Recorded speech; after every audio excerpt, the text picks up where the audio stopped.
Hello viewers, welcome back to our channel. So present Bigg Boss హౌస్లో ఒక task నడుస్తుందన్నమాట. ఆ task ఏంటి, అసలు ఎవరు పార్టిసిపేట్ చేస్తున్నారు అని ఆ అప్డేట్ అయితే నేను మీకు ఇచ్చేస్తాను. అంతకంటే ముందు ఈ వీక్ హౌస్లో నుంచి ఎవరు బయటికి వెళ్ళిపోతారు అని మీకు అనిపిస్తుందో ఒక కామెంట్ అయితే చేయండి.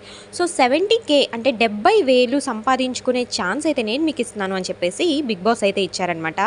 ఇది వచ్చేసి యష్మి, ఇంకా నైనిక అండ్ మణికంఠ వీళ్ళ ముగ్గురు పార్టిసిపేట్ చేయాలి. టాస్క్ ఏంటంటే బిగ్ బాస్ ఒక స్పెల్లింగ్ ఇస్తారు, స్పెల్లింగ్ ప్రొనౌన్స్ చేస్తారు, దాన్ని వీళ్ళు బోర్డ్ మీద రాయాలన్నమాట. ఎక్కువ స్పెల్లింగ్స్ ఎవరు కరెక్ట్గా రాస్తారో వాళ్ళు విన్నర్ అండ్ అలాగే వాళ్ళు 70K గెలుచుకుంటారు. సో యాజ్ యూజువల్గా ఇంతకుముందు సెకండ్ టాస్క్లో అయితే నిఖిల్ గెలిచాడు అది. అండ్ ఇప్పుడు వచ్చేసి ఈ గేమ్లో యష్మి, ఇంకా నైనిక, ఇంకా మణికంఠ వీళ్ళు ముగ్గురు పార్టిసిపేట్ చేసిన దాంట్లో యష్మి ఇంకా నైనిక అయితే కొంచెం డిఫరెన్స్తో ఓడిపోయారు. మణికంఠ అయితే మొత్తం కరెక్ట్గా రాసి సో తనే గెలుచుకున్నాడు అనమాట. సో ఒక్క గేమ్ అయినా నేను గెలవాలి, నేను ఎందుకు ఆడకూడదు వీళ్ళతో పాటు ఈక్వల్గా అని చెప్పేసి మణికంఠ అయితే ఫీల్ అవుతూ ఉన్నాడు. సో సెకండ్ దాంట్లో అయితే నిఖిల్ గెలిచాడు అండ్ అలాగే థర్డ్ దాంట్లో అయితే మణికంఠ గెలిచాడు.